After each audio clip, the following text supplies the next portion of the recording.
गुरु प्यारी साध संगत जी, प्रेम से कहना धन निरंकार जी। आशा करती हूँ सतगुरु माता जी की कृपा से आप सभी बहुत अच्छे होंगे। एक नई साखी के साथ फिर से हाजिर हूँ मैं आपके ही अपने चैनल पर। साध संगत जी, आज के हर एक इंसान की एक ही समस्या है कि आज का इंसान अपने सुख से सुखी नहीं है, दूसरों के सुख से दुखी है। और जिस दिन से इंसान दूसरे की ताक झांक बंद कर देगा, उसी पल उसकी सारी समस्या का समाधान हो जाएगा। और आज की साखी इसी विषय पर आधारित है। चलिए आज की साखी सुनते हैं। साध संगत जी, एक बार की बात है कि दो व्यक्ति यात्रा पर निकले। दोनों की आपस में मुलाकात हुई। अब दोनों का गंतव्य एक था, तो यात्रा में दोनों साथ चलने लगे। अब करीब 7 दिन के बाद दोनों के अलग होने का समय आया, तो एक ने दूसरे से कहा कि भाई साहब, 1 सप्ताह तक हम दोनों साथ रहे, क्या आपने मुझे पहचाना? दूसरे ने कहा कि नहीं, मैंने तो आपको नहीं पहचाना। पहला यात्री बोला कि महोदय, मैं एक नामी ठग हूँ, परंतु आप तो महाठग हो, आप तो मेरे भी गुरु निकले। दूसरे यात्री ने कहा कि कैसे?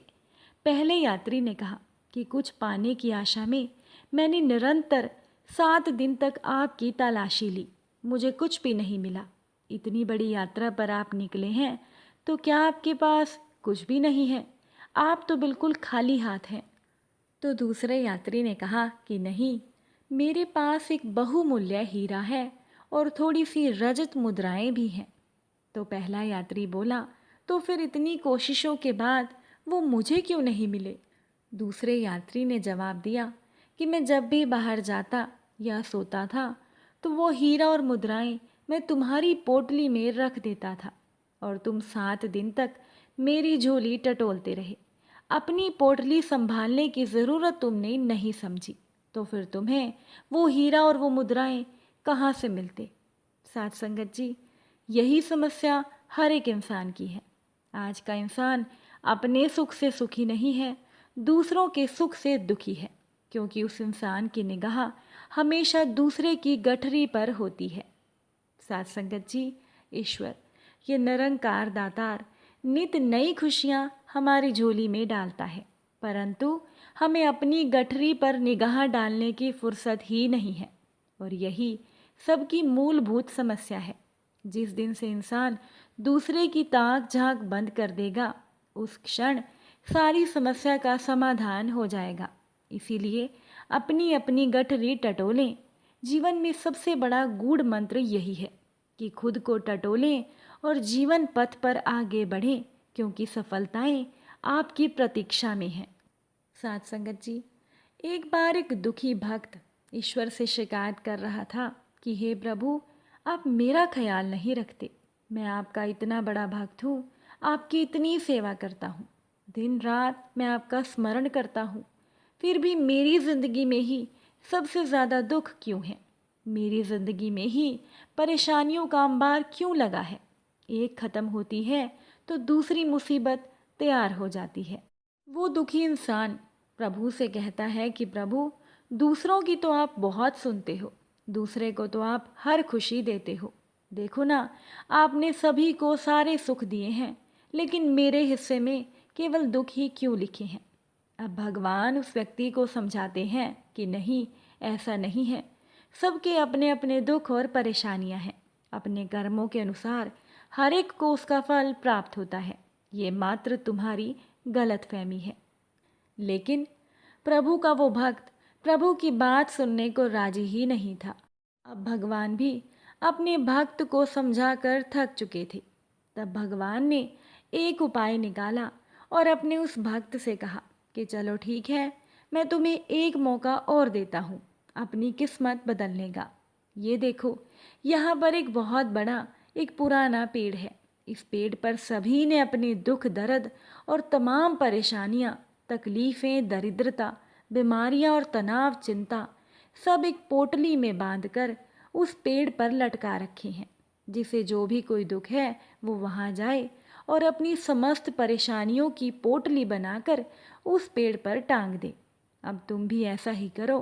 इससे तुम्हारी समस्या का समाधान हो जाएगा। साथ संगत जी, अब भक्त तो खुशी के मारे उछल पड़ा और कहने लगा कि धन्य है प्रभु आप, मैं अभी जाता हूँ। लेकिन तभी प्रभु ने अपने भक्त को रोका और कहा कि मेरी एक छोटी सी शर्त है। भक्त ने कहा कि प्रभु, कैसी शर्त? प्रभु ने कहा कि तुम जब अपने सारे दुखों की और परेशानियों की पोटली बनाकर उस पर टांग चुके होंगे, तब उस पेड़ पर पहले से लटकी हुई किसी भी पोटली को तुम्हें अपने साथ लेकर आना होगा।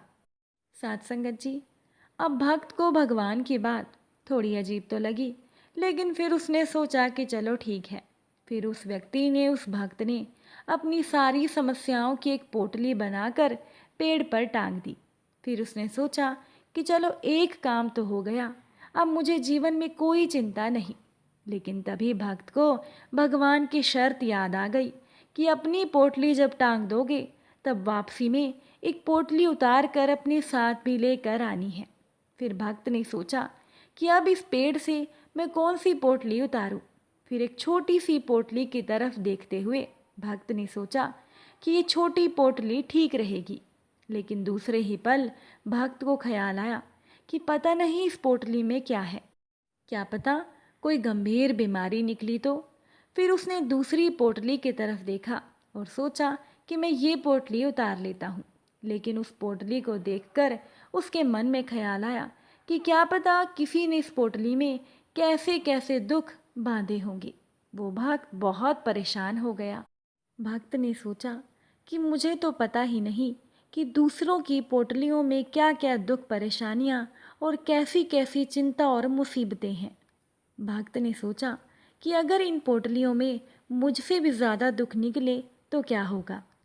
फिर वहीं खड़े खड़े दुखी मन से उसी भक्त ने भगवान को दोबारा याद किया कि प्रभु आप कहाँ हो।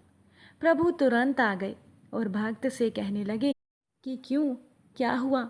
जो पोटली पसंद आए वो पोटली तुम अपने साथ ले जाओ। तब भक्त ने प्रभु से कहा कि नहीं प्रभु, मुझे माफ़ कर दो। मैं नादान था जो खुद को सबसे दुखी समझ रहा था। लेकिन यहाँ तो मेरे जैसे अनगिनत हैं, मुझे तो ये भी नहीं पता कि उनका दुख और चिंता क्या है। मुझे मेरी खुद की परेशानियों और समस्याओं के बारे में कम से कम मालूम तो है। नहीं प्रभु, अब मैं निराश नहीं होऊंगा, क्योंकि सभी की ज़िंदगी में अपने अपने दुख हैं। मैं भी अपनी चिंताओं और परेशानियों का साहस से मुकाबला करूँगा, उनका सामना करूँगा, ना कि उनसे भागूंगा।